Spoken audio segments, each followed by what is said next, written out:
Welcome to the Magnificast, a podcast about Christianity and leftist politics. I'm your co-host, Matt Bernico. I'm your other co-host, Dean Detloff. Matt, it's beginning to look a lot like the Bone Church out there, late in October. The skeletons that's are true. cropping up. I feel like is this our first Halloween or second Halloween since Rome? I guess first, because it was November. It's first, I'm confused. Yeah, great. So it's our first Halloween since the Bone Church. I feel like that's a pretty important, pivotal moment to recognize. And I'm liking it. I like the kind of plastic memento mori out there. They're really doing double duty because they both remind me that I'm going to die, and they remind me that we are extracting virgin petrochemicals so that I can remember to die in the form of gigantic plastic skeletons. So I feel like it's really coming together this year. Yeah, I've been walking around and people have their Halloween decorations up. Lots of skeletons everywhere, but I'm looking at them and I'm like, this isn't even scary to me because I've seen the Bone Church and this is nothing like that. Yeah, you guys don't even know. There's something more real than this and even scarier, and it's just a plane ride away, and you can go there basically for free. For first-time listeners to the podcast or long-time not listeners to the podcast, almost now a year ago, Dean and I did go to Rome and went to the Capuchin Crypt. I'm sorry, not a Capuchin Crypt. It's there's lots of bones in there, and it's kind of changed the route of our lives ever since. Anyways, we're so happy to have you here on this episode where we're doing a Magnificast lock-in. Our lives are so busy these last few weeks, and we have so much content planned. There's a whole apostolic exhortation that we need to talk about, but we can't do it yet. Our brains aren't in the right spots. But the place our brains are is a Magnificast lock-in episode again. So I know we've been doing a few of these, but I don't know. What's not to like about them? In these episodes, we talk about hot questions that are burning right off the pages of the Christianity subreddit and sometimes the Catholicism subreddit and sometimes the Anglican subreddit, but probably not this time. And then we talk about current events and sometimes old events, but this time around, they're pretty current. Dean, do you want to go ahead and jump into our first few questions here? I do, yes. All right. So the first question here, and I think this is an important one. It's one that we've kind of managed to avoid heretofore, but now you're going to be on the record answering it, Matt. The question is, if animals are going to be in the new heaven and earth in the future, where do animals go when they die now?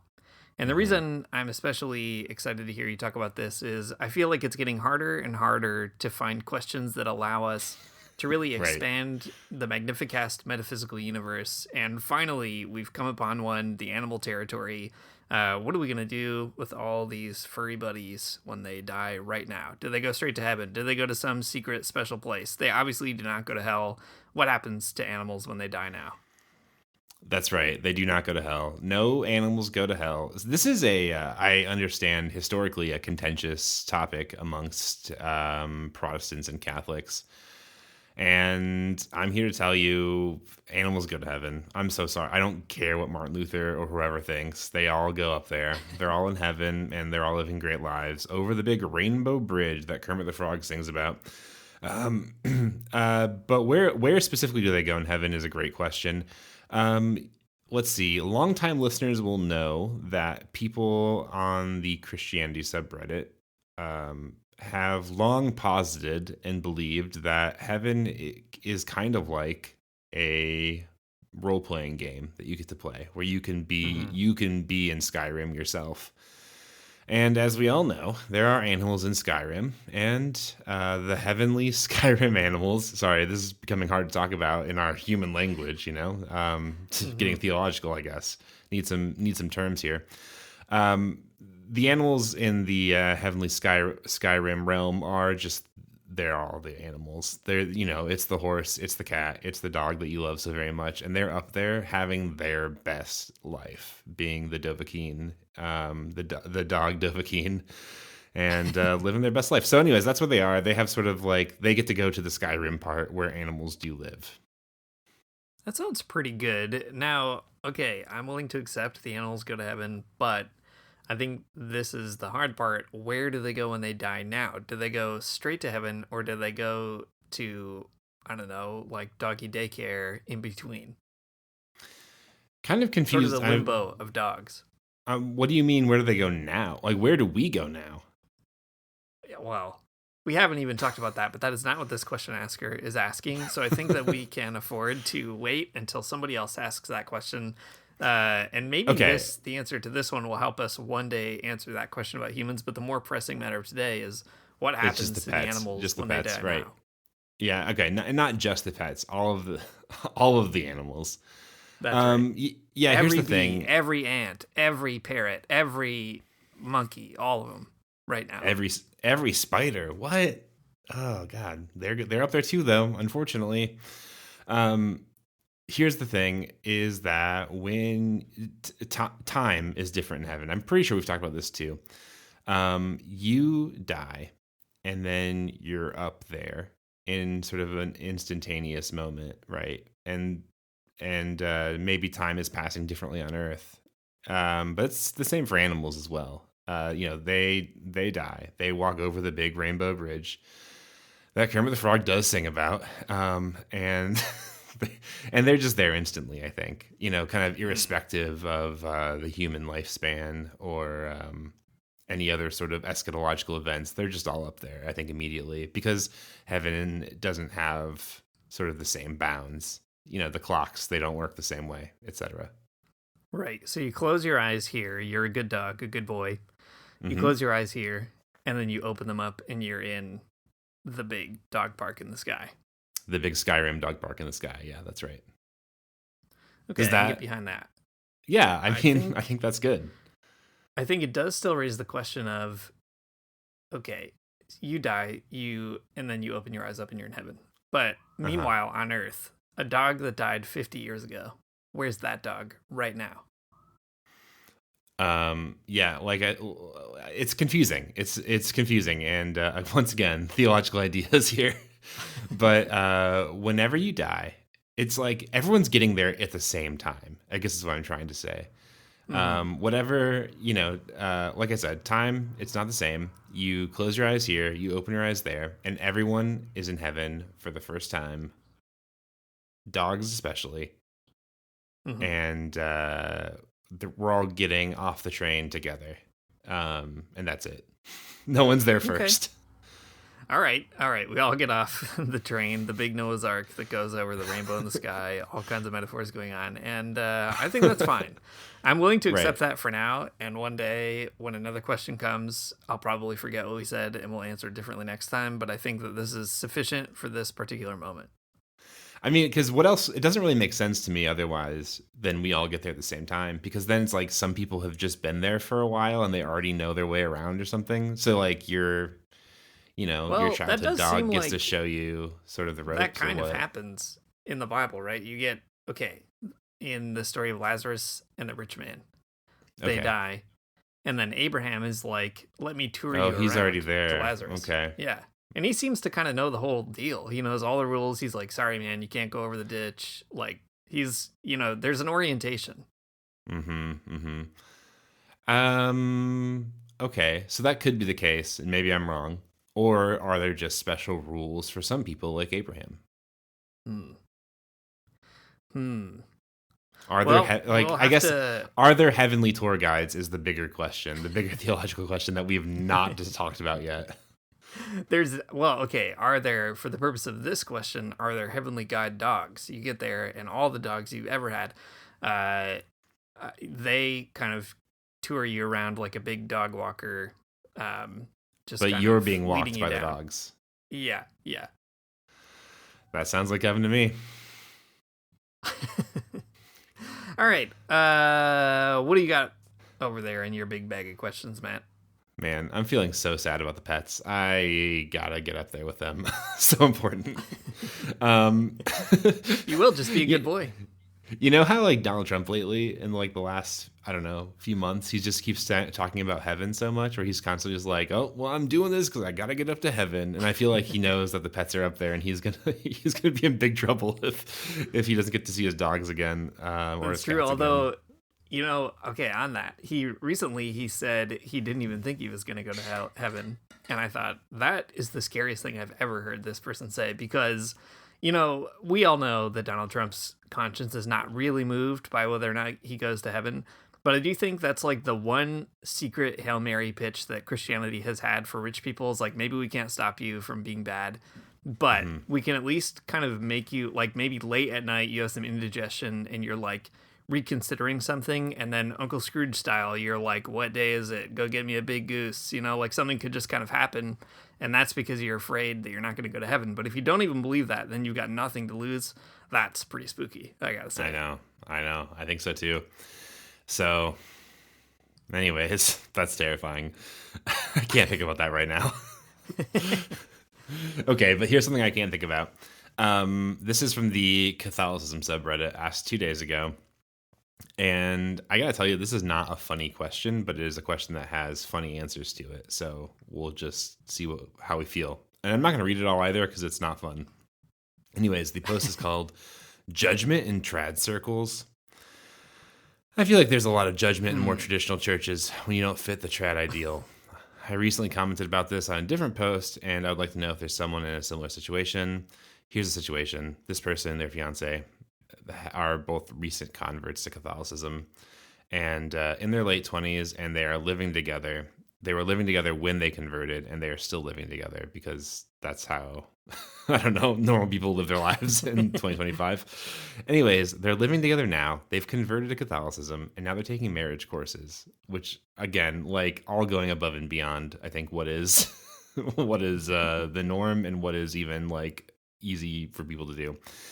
The priest said that they should move apart, and other people at this church think that they do not fit the trad ideal. And also think they should move apart. So, Dean, how do you escape judgment in trad circles? Maybe you're particularly well oriented to talk about this question.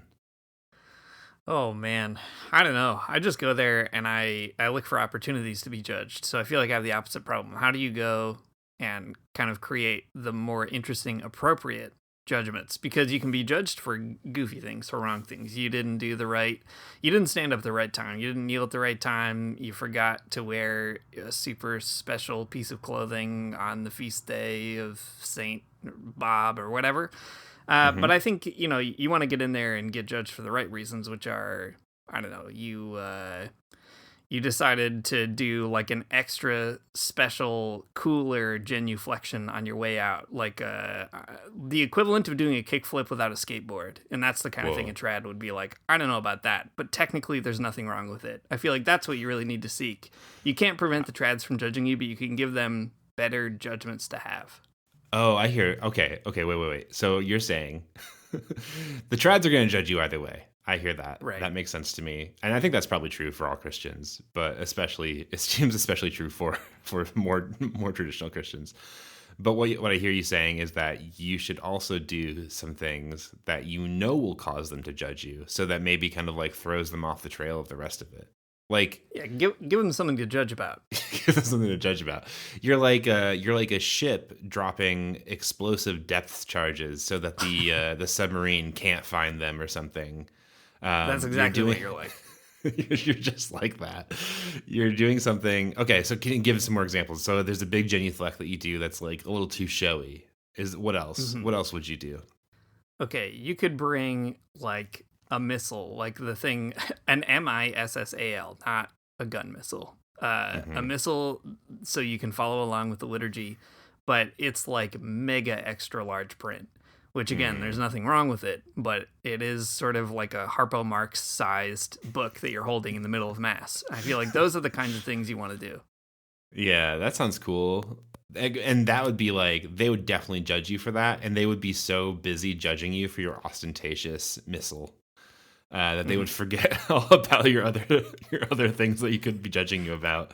This is exactly. A great idea. It's just like give them bigger fish to fry on a Friday. Yeah. That's cool. You could sing a little bit louder than everybody else at church. You could chant just a little bit more in tune than everyone else, and that would just really set them off, I think, as well. And whatever thing that you've got going on in your life that they're judging you about, they'd be like, well, we got to tackle the singing situation first. Your chants are too good. I can't stand it. I did. It's been a long time since I have felt judged in church, which I don't know if that's due to my just growing up or whatever, having the fortune of being in a good church. I don't know. But I went to a new church actually this past Sunday, and it's a French church because I want to practice my French. And I haven't felt this way in forever, but I definitely this time was like, whoa. Do I even know how to be a Catholic? I don't remember any of this because the mass, it's all there. The pattern's there. You know, there's something in your brain that it's like touching where you're like, well, I guess, yeah, this is about when I would stand up or sit down, or I kind of get what they're saying. But you can't really be sure. And my French is not good enough to really figure it out. So the whole time I'm sitting in the back doing my best to follow along. And at the very end, somebody came up to me, a very nice French man.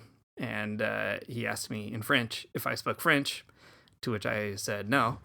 And he then asked me in French, what language do you speak? And I said, English. And the disappointment on his face could not have been more obvious. And I think that he immediately felt a little bit bad about that and invited me for coffee. But it was the first moment that I have felt judged in a church in a long time. And it is not this French man's fault. It is disappointing to have an Anglo in your French church in Toronto. I get it. What a big bummer for him and for me. But it was a funny experience to be like, whoa, I'm suddenly alienated from my own religion just by virtue of this language.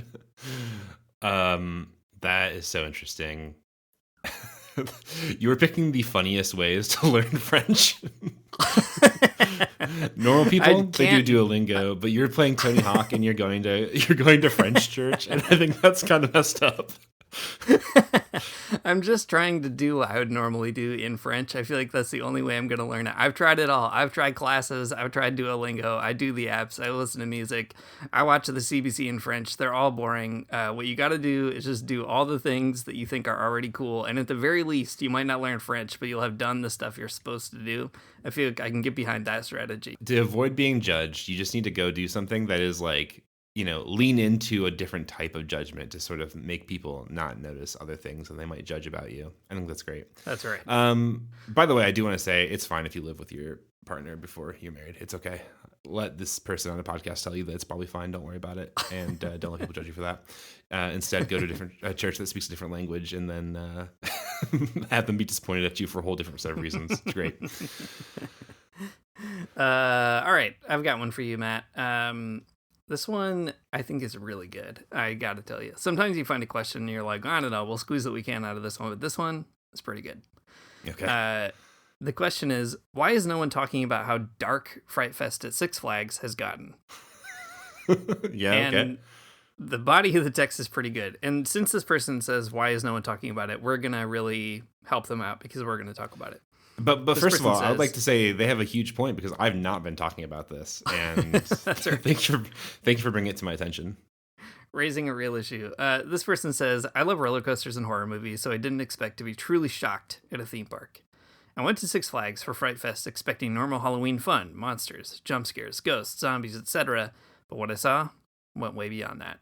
Uh-oh. There were 5 actors dressed in bloody, satanic, cult costumes, and there was a sacrifice tent where they were standing in front with a pentagram, and it was just so sketchy. The whole vibe felt off. They began performing fake sacrifices wearing bloody lamb masks and chanting. I'm not sure if that was the worst part of what they were supposed to do, if they got a little too into character or they're actually crazy. But there were kids and toddlers just watching. One of the actors grabbed the hand of a 7-year-old boy, and he got the other 4 to circle him like part of a ritual. That does sound actually very spooky. But then they go on to say that there were tiny skeletons that were hung up, and there were also teenage props that looked like teens who were tied to sticks that they were going to start on fire. So this is a real all-ages spooky scene. Yeah. There are many, many, many more paragraphs of scary things that happened at Six Flags that I will spare you from. But this person is really just wondering at the end here. They're saying, I'm not trying to shame anyone for enjoying Halloween, but this went too far. So, Matt, I just want to ask you, what do you think about how dark it's gotten at Fright Fest at Six Flags? And also, what do you think about this particular all ages, very scary satanic ritual? Here's the thing that you need to keep in mind when you're at Six Flags and it's Fright Fest season and you're there and you're getting spooked by the actors. Such an important thing. The average Six Flags Incorporated actor hourly pay in the United States is approximately $15.08, which is 13% below the national average, according to Indeed.com. So I just want to let you know that they're doing all of that for $15 ish an hour, and that's that's actor hourly pay in the United States. That means that is seasonal work. I mean, I doubt those people work beyond the spooky season. Maybe they can pick up, maybe they can also, they're also actors at Six Flags during some other seasons. Who knows? But, that's just like a month or 2 months out of the year that they're making $15 an hour. And if they're doing that spooky of a show, first of all, they need to be paid more. I want to be on record saying to pay the satanic actors more money. I think that's so important. But the scary thing is the whole system of capitalist exploitation that's underlying all of this. And I think that if you're not talking about that, I don't know what to tell you. $15.08 to do a spooky show for kids? Nah, man, that's not enough. They should get paid way more. If anyone's working at Six Flags out there and you're there at Frightfest, hit me up and I will talk to you about how to organize your coworkers. I think that's the thing that you deserve. It would be a pretty awesome environment to do a strike during Frightfest at Six Flags. You could have a very cool picket outside for sure. Big time. It would be great. You just got to imagine that particular type of work is so aleatory and so completely, precarious that there's not even enough time to form a union. It's a mess. You got to salt it. We got to get some union salts in there, ready to do the scariest thing you've ever seen, ready to make Christians go on the internet and talk about it, that they were so scared. That's the kind of union person that you need. Yeah. Someone out there who can really get into it. I wonder how that works. I used to know somebody in St. Louis who was an IATSE member because they used to work in the film industry. And the way that unions work in the film industry is that every single set has to be organized. So there's, they all are because that's just the way that the industry works. But whenever you start, you start the work on Shrek 5 or whatever, somebody comes in and gets everyone to sign cards. I guess you could probably do the same thing at Six Flags. Though I don't know, man. What a great thing to think about. Anyways, just think about how they're not making very much money and they're doing such a good job because they're making you feel that freaked out. I don't know. You got to have a word with their manager and tell them that they need to be paid more. I think that's the only thing to do in this situation. It's true. I mean, you can definitely hand it to them for working for so little money and yet delivering such a big spook that you did have to go to the internet and you're still thinking about it today. I feel like you got your money's worth. They did not get their money's worth. That's a pretty important thing to recognize here. So this is Six Flags, already scary. 666 Flags is what I'm saying. Yeah, of course. So they've got Fright Night. That seems natural. But what if there was 7 Flags? And what would be the Christian equivalent to Frightfest? Okay, so this is something I just learned about today. I learned about it on TikTok, so I don't know how reliable this is. But in the UK, some churches on Halloween will celebrate what's called Hallelujah Night. So you get to go to church on Halloween and do church stuff rather than Halloween. So is that something? That is something. That is something. I can't deny that. I feel like, okay, at 7 Flags, I don't know, we'll think of a name for this. Maybe it'll come to us as we talk about it. At 7 Flags, people are paid union wages to deliver a great, I guess it could be a Hell House, couldn't it? It could be. It could just be sort Christian of a Hell House. Yeah. Frightfest. Yeah, that's the Christian version. Yeah, but could you do one that's not evangelical? I guess could you do a sort of Halloween time that's not evangelical? The Anglicans are gonna do the Anglicans and Catholics are gonna do sort of like a Day of the Dead situation. An All Saints Day mass or whatever. That's not it either. I mean, we love the liturgy, folks. It's great, but that's not fun is the thing. So we have to think of a fun church event that could step into this. And it can't be a Hell House. We're really restraining ourselves, I think, a lot here. I think But it has to be a Hell House. I think there's just no other way to do it because the thing is, the only other sort of Christian holidays in the running here, not to compete with Halloween, would be, Christmas, which then you've got, I don't know, Christmas theme park. That seems wrong. I don't know about that. Easter, you can only get so far. I feel like, Christians, they made their bed with Halloween. Either they do it in a cool way and they just do Halloween. Like Frightfest is already Catholic Halloween, if you think about it. that's right. I'm thinking about it, and that's true. Because we're not worried about it. We're like, whatever you want to do is fine. Go to Mass on Sunday, who cares?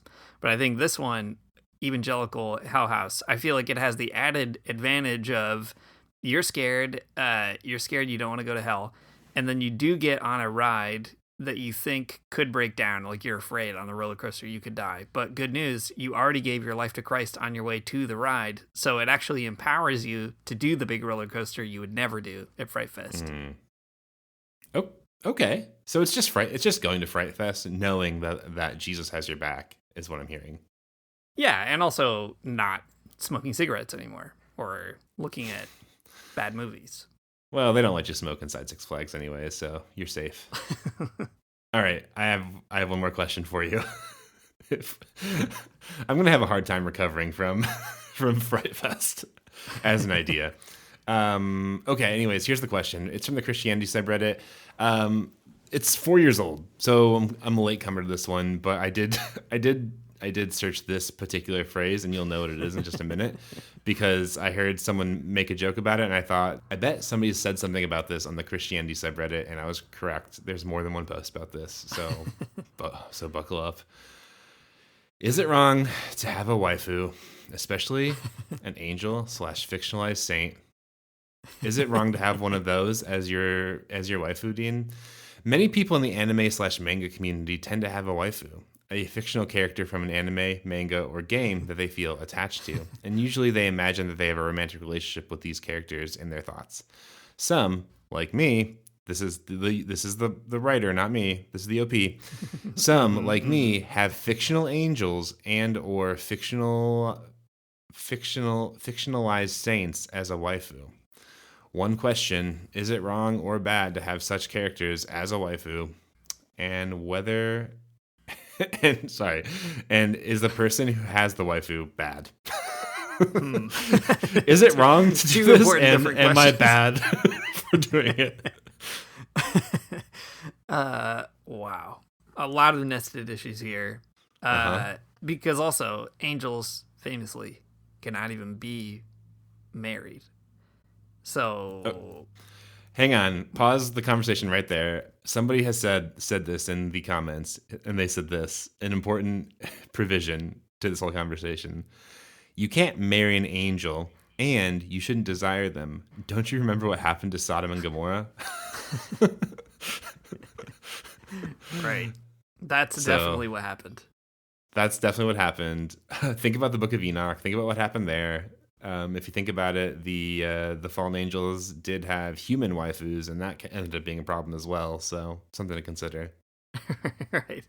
That is exactly what happened. Or maybe in Genesis 6, the Nephilim, maybe they were the product of humans trying to have anime waifus who were angels. Actually, I think we cracked it. That's it. I think we just figured it out right now. Okay.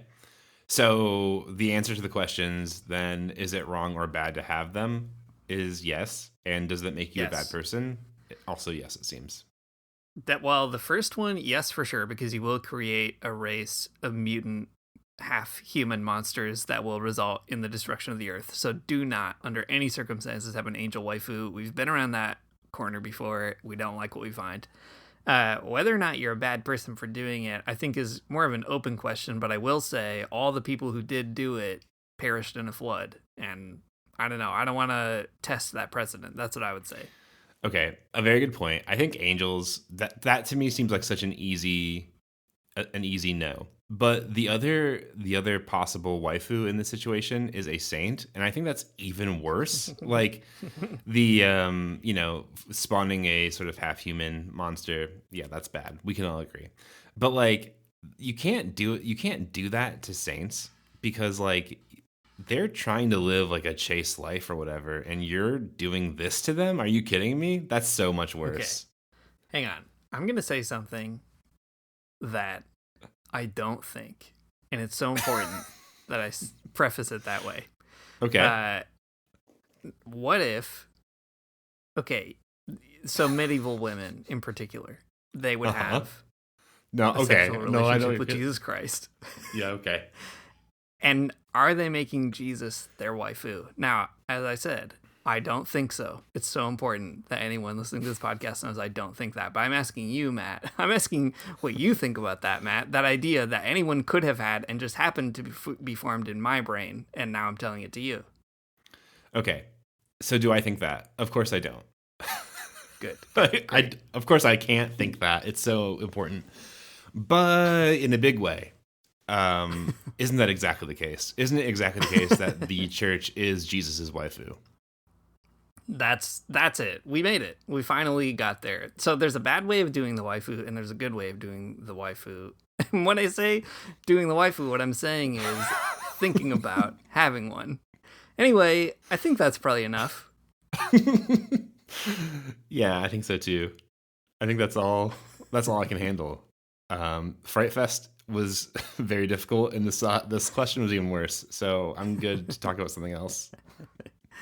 Okay, let's go to current events. I've got one that has nothing to do with anything fun. It is annoying, and I'm here. This is Dean's. This is Annoying Corner. Again, we'll think of a better name, a better brand for that, but that's kind of the segment on this one. And the particular annoying thing has to do with the current Prime Minister of Canada, Mark Carney, our banker-in-chief. He's been the Prime Minister for more than 100 days now. Could you believe it? And the Narwhal, journalism outlet here in Canada, wrote an article with the title, "Who Gets to Talk to Carney? Natural Resource Lobbyists, Not Environmentalists."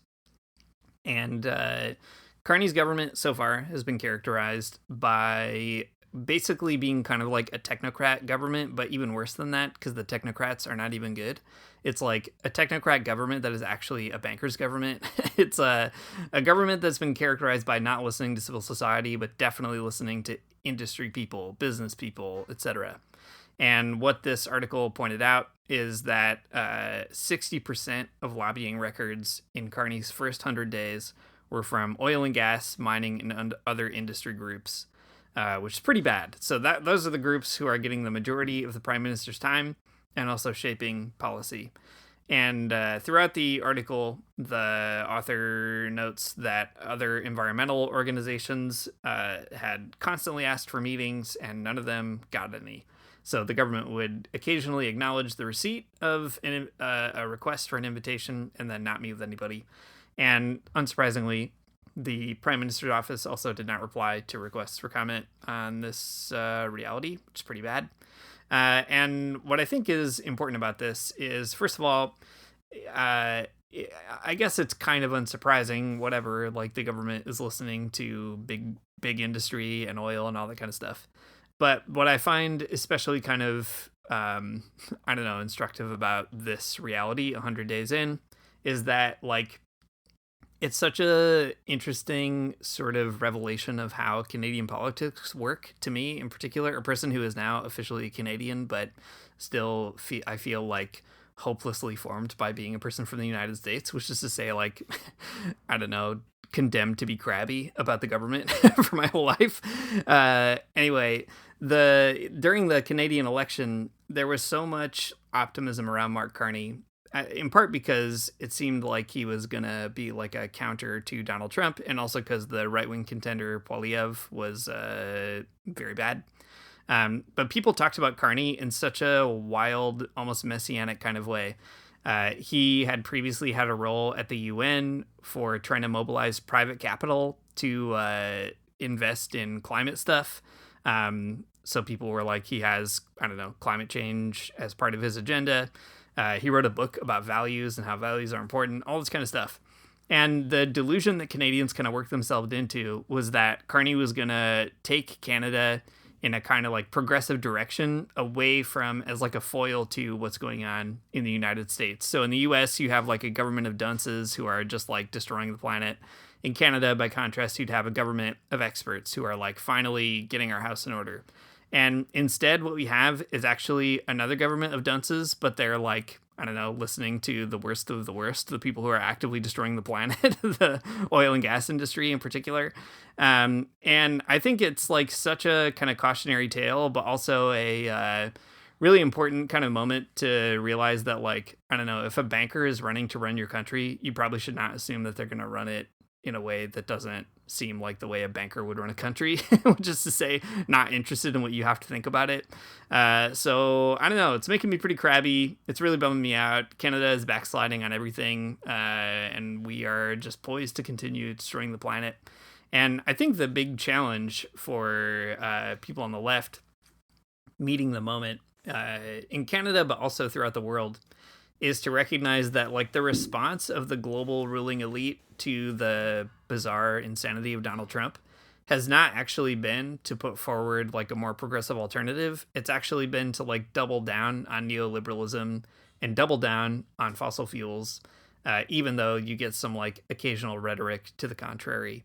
And I think that's kind of the thing to sort out on the left, is like, how do we communicate that actually these are not alternatives to the bizarre, I don't know, mutations of the right wing in the United States. It's actually like the kind of maintenance of the social conditions that far right movements come out of. And that's a big challenge, like trying to communicate that and organize against it. So I don't know, Mark Carney, he only wants to talk to oil and gas people. He doesn't want to talk to us. I think that's bad. And I guess it also means we have to figure out other ways of getting people's attention besides like writing letters or whatever. Yeah. Yeah, deeply bad. I mean, he was a part of, a handful of like a wave of elections, in the wake of Trump that, he probably won to a, I don't know, some degree because he was like, not a Donald Trump guy. At the time too, like Trump was so weird and alienating towards Canadians. I'm sure that Mark Carney seemed like, he seemed like a progressive choice or something. But yeah, like you're saying, a politician who is going to work towards the maintenance of the conditions that, let the far right rise in the first place. I don't know. Such a frustrating thing. It just feels like, we have to find ways to like activate people and convince them that like things could actually be better. And, not only do we need to convince people of that, we have to convince politicians of that as well, which is, I think, even harder. Yeah, I think what else is frustrating about it to me is that even there's a certain like subset of Canadian discourse havers on the internet and elsewhere who I don't know how exactly this happened, but kind of like fantasized that Mark Carney would be this like Keynesian sort of like big government spending type character. I don't know how that happened. Like, I don't know where that vision came from, but that was the vision that also a lot of folks rallied around during the election. And they also kind of used that to split some of the left vote, which the left was not doing great here in Canada either. But, to then have Carney be like pretty run-of-the-mill neoliberal in a time like this, I think also kind of speaks to what I find really fascinating about Canadian politics in general is Canadians, for better and for worse, are just like ready to be optimistic about what the government could do. And I think that that's for the worse because, the government does bad things and then Canadians either don't know that or don't anticipate it. But it could be for the better because Canadians are also very proud of things like public health care and, I don't know, like they're willing to kind of take on national ambition projects. But the problem is when you have a neoliberal in the driver's seat, that national ambition gets translated into like oil pipelines and whatever instead of actual necessary public infrastructure. So I don't know, it just kind of like makes me think a lot about how to tap into that Canadian desire to not be like the United States, which I think is good, but also and also the like good willingness to believe that, the government could work in the interest of the common good, but also to figure out how to like crack through that unearned trust that Canadians will often give to, the technocrat in chief. So frustrating. Like Canada's future as a petro state just like can't go forward, given all kinds of promises with regard to climate goals and things. But I guess that doesn't stop some people from giving it a good shot. I don't know. So right. Bizarre. Yeah, so that's bumming me out, but whatever. I guess we'll figure it out, or we won't. What do you got going on over on that side of the pond, Matt? Let me tell you, it's also kind of a bummer if you think about it. And let's think about it.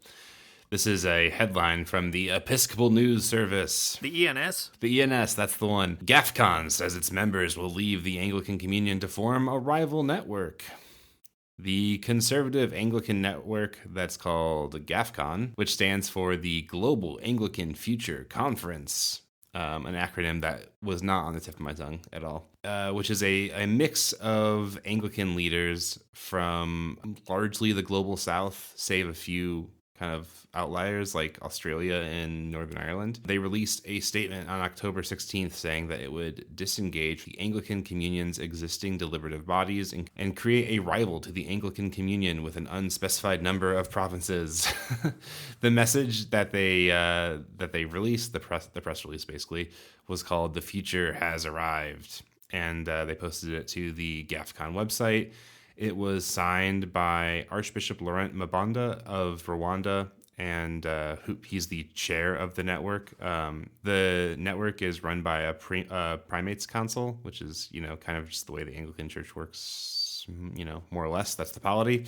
And that's that. There's a big group of Anglicans from, like I said, mostly global South countries who have decided to break away, and they are pitching themselves as not a breakaway from the Anglican Communion, but they are like the Anglican Communion, and everyone else is wrong, which is also a very fun and very Christian move to do. I think this is bad. Sorry, I should probably talk about why they're breaking away first. So in 2008, that's when GAFCON formed, and it did form sort of in response to more liberal views of human sexuality, like the acceptance of gay marriage within some Anglican communions, Anglican churches, and also the ordination of women, which is, I think, even amongst these GAFCON churches, a hot topic. Some of these churches within GAFCON, they did ordain women up until a certain point, and then they stopped because it was causing a big row within this particular network. The message that this is sending is pretty clear. Sarah Mullally, who we talked about in a previous episode, who is now the Archbishop of Canterbury and kind of the leader of the Anglican Communion, was put in place 2 weeks ago, and then out of that conversation, GAFCON says it's going to leave the Anglican Communion altogether and kind of do their own thing. Form the true Anglican Communion, but you kind of get the picture, right? A sort of theologically liberal leading person is put in place as the Archbishop of Canterbury, and then all of these sort of conservative churches leave. I guess that's not too surprising. That is a fundamentally Christian move of things that happen. I think, jokes aside, it's bad. I don't think they should leave. I think that it sucks that they can't just remain within the Anglican Communion. But that is the way that it is, and that's what they've done. I was trying to kind of poke around, and a lot of Anglicans, at least in the global north, people in the Episcopal Church, especially in the United States, is far more theologically liberal even than the Church of England. And I think a lot of people saw, at least in the Episcopal Church, that as I read, a lot of people saw this as, kind of a tragedy. Kind of an irony to me in this situation, though, is that, these churches are breaking off from the Anglican Communion. That's my take. Again, that's not the way that they see it. But they're breaking off from the Anglican Communion because the Anglican Communion has, these sort of quote unquote revisionist stances around key biblical teachings around marriage and sexuality and things like that. And I guess the irony to me is that it is true that Sarah Mullally is a woman, and the ordination of women is maybe a hot topic in some of these churches. But interestingly enough, in the Church of England, same-sex marriage is not even a thing that they can do. So it's still a pretty conservative church that is, I think, guiding a lot of these big picture conversations within the Anglican Communion, and even that is not conservative enough, which I think is kind of suspicious to me. And I don't know. I feel like you can't read it in any other way than just being sort of a tragedy.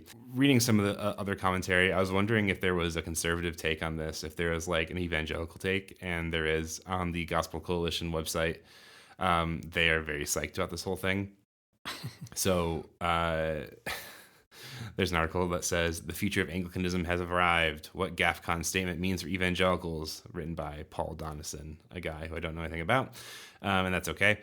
Anyways, he kind of like he goes over the whole situation and he lays it out, and he makes the conversation like really.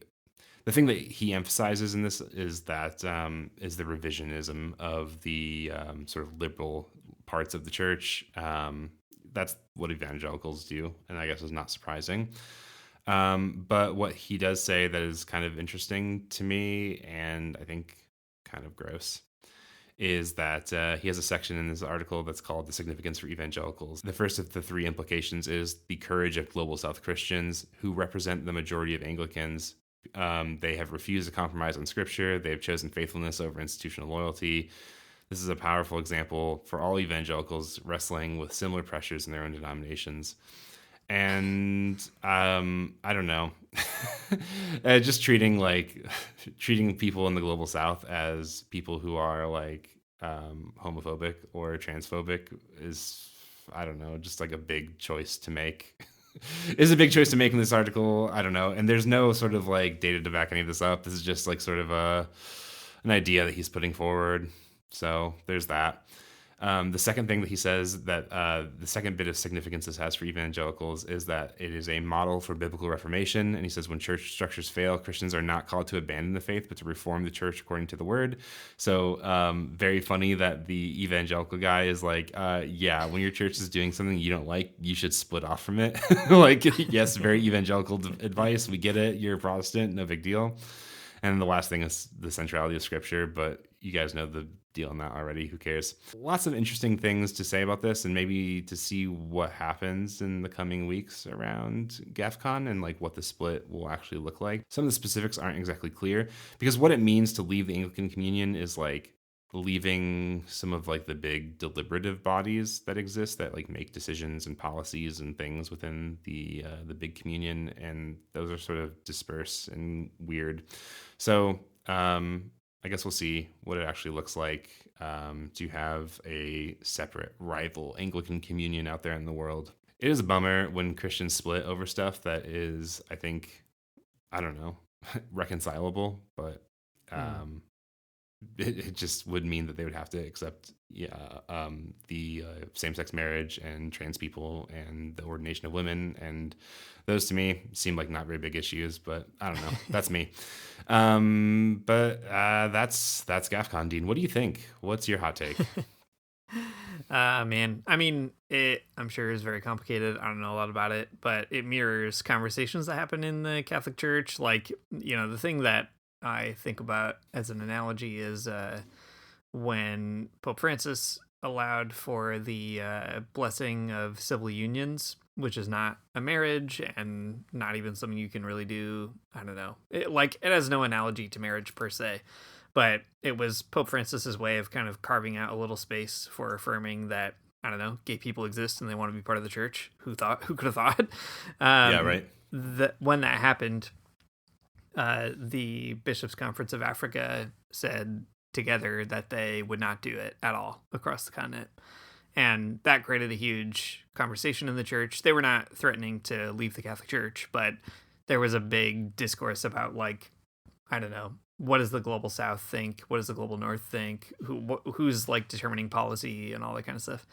And it was frustrating because it's like, I don't know, there are these really simple stories that are told where the Global South is, you know, it like stands in for all these like big meta points. Like people will be like, it's conservative on this issue, progressive on this other issue, or I don't know, like hopelessly backward in all these different ways, except this one thing. Like it, you know, it becomes a monolith, but full of many contradictions nevertheless.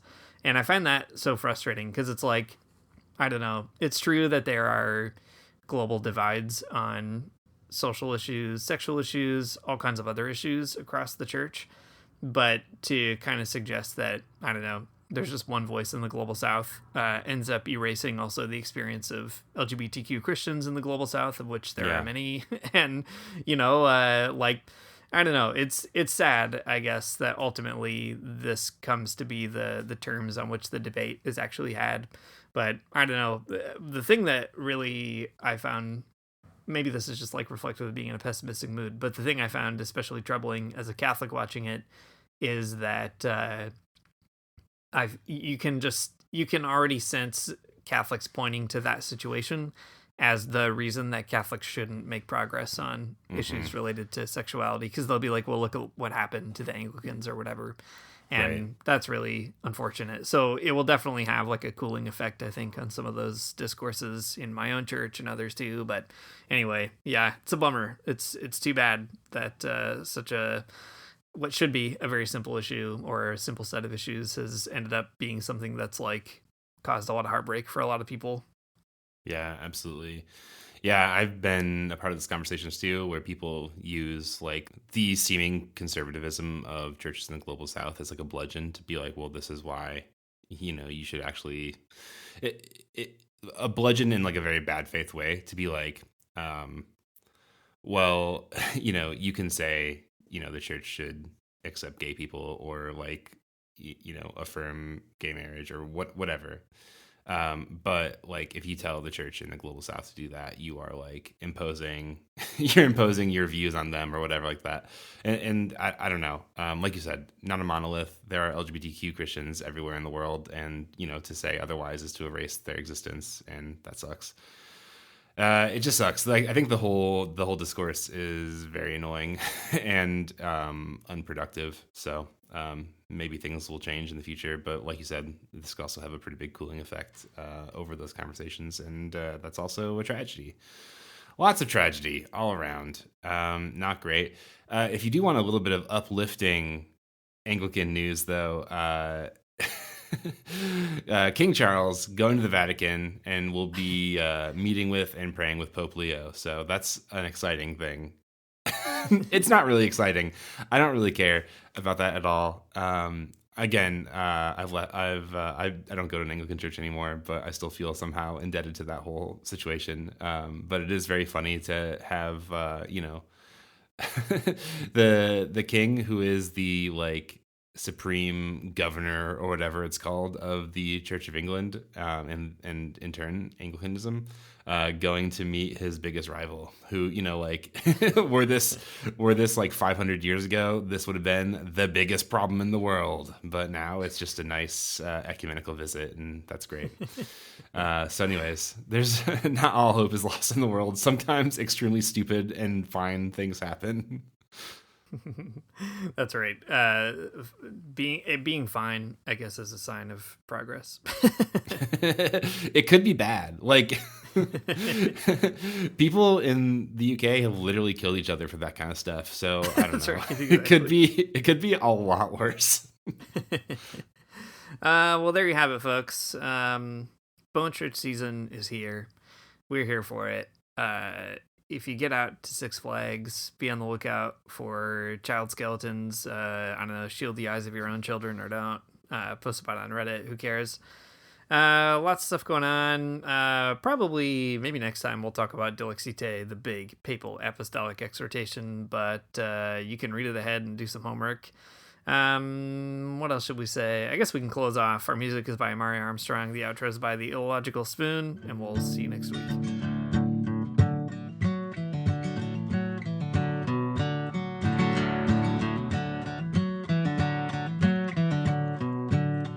I don't wanna get up for church in the morning, souls alive. Heaven come to earth and there won't be no church. We'll meet down by the riverside. There we'll swim with all creation. Never get tired, never bored. Don't worry, someday there'll be no dam between us and our Lord.